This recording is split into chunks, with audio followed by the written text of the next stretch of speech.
es lo que nos va a permitir llevar de un circuito que nosotros hasta ahora lo veníamos viendo de esta forma, que es el esquemático, a la vida real, digamos, que sería esto. En este caso, por ejemplo, vamos a ver cómo interconectamos estas partes.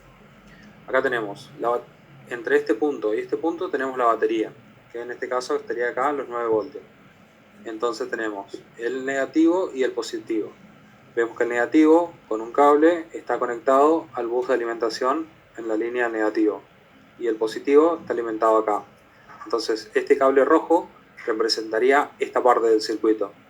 Y el cable negro representaría esta parte. Después vemos, del cable rojo tiene que salir esta resistencia. Entonces, esa resistencia, esta parte, digamos, este punto de la resistencia representaría este pin que está acá, que vemos que está conectado al bus positivo. Pasa la resistencia y tiene que ir conectado al ánodo del LED. Entonces, como vemos esta línea que está interconectada entre sí, en la misma línea tenemos el ánodo del LED. Luego pasamos por el LED y la otra pata del LED tiene que estar conectada al negativo. Se está conectado al otro bus, sigue y acá conecta un cable entre esto y el negativo.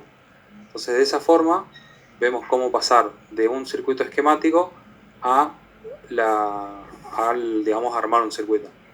Vamos a ver otro ejemplo. Por ejemplo, tenemos esto. Tenemos 3 resistencias en paralelo. Entonces podemos conectar las 3 resistencias de esta forma.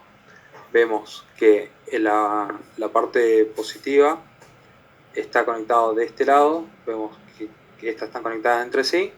Y acá tenemos un puente al positivo. Y estas están conectadas entre sí. Y tenemos un puente al negativo. Un ejemplo, acá tenemos otro ejemplo. Tenemos 2 LED en paralelo. Lo mismo que el otro. Teníamos acá el bus positivo, el bus negativo. Entonces del positivo viene, acá tenemos el positivo, pasa la resistencia, pasa por el LED y va al negativo. Entonces pasa la resistencia, pasa por el LED y vuelve al negativo. Ahí tenemos un LED y acá tenemos el otro. Bien, acá tenemos un ejemplo con los pulsadores.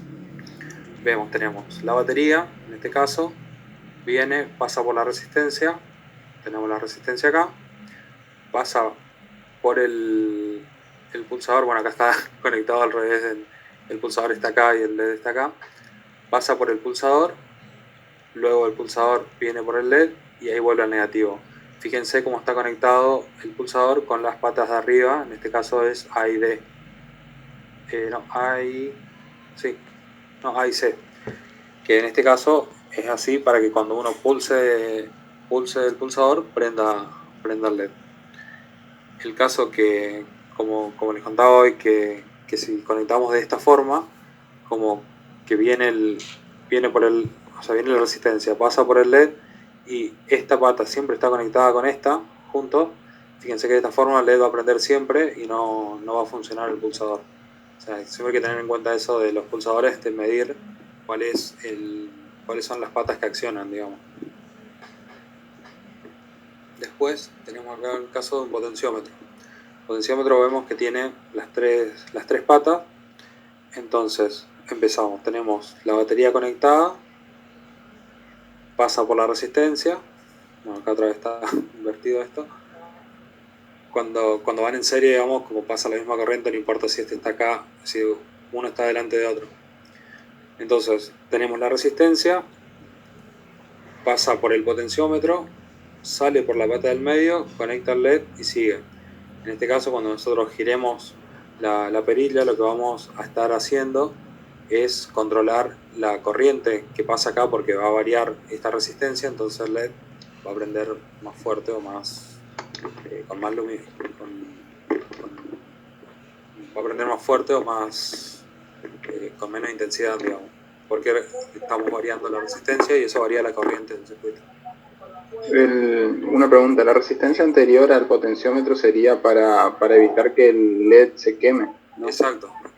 Si vemos cuando este potenciómetro uno lo ponga al mínimo, que estaría acá, si no estuviera esta resistencia, esto quedaría como el LED conectado directo a la batería, entonces estaría conectado al máximo y sí, se quemaría el LED. Entonces esta resistencia lo que asegura es la corriente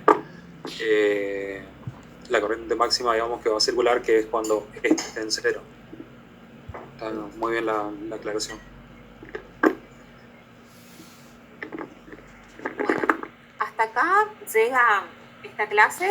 Ya estamos por subir al guaraní, al guacurarí, perdón, la encuesta.